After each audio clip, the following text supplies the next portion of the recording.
Jadolo mar kanisa mar Anglican bade mabondo ngire Prof Kodia koro dwaro ne josiasa ma pachoka obed jogo machiko itgi ne dwach jopiny anyato sani ma koro ngima oridore. Bishop Kodia wacho ni josiasa chalo jokwath ma onego winjo dwach jogo magitelo negi eka oganda nyalo bedo kod adieri kodgi e yor telo.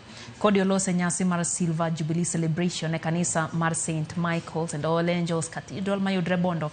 Nyasi no Raila Amolo Odinga, James Orengo, Anyang' Nyong'o kod Rafael Tuju ne odhial kaka jotelo ma osechung' motegno e loso e weche machando oganda.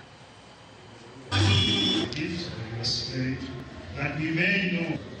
We thank you also for the blessings of family and friends.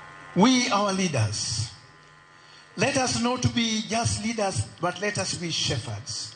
Makidwa tero dhok kumabor, jamni kumabor, ting'e ni rombo na ne tokang' no chop kuro. Idwaro kaka ebe no yudo pi.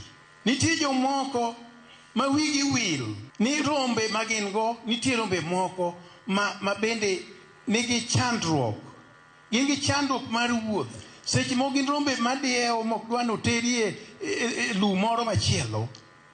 Jakwath maber nyaka ong'e rombe ne mo ong'e their capacity. I want you to be good shepherds. Shepherds that listen. And as some of you are in political positions, please know the weaknesses of your constituencies. Know their needs, understand them.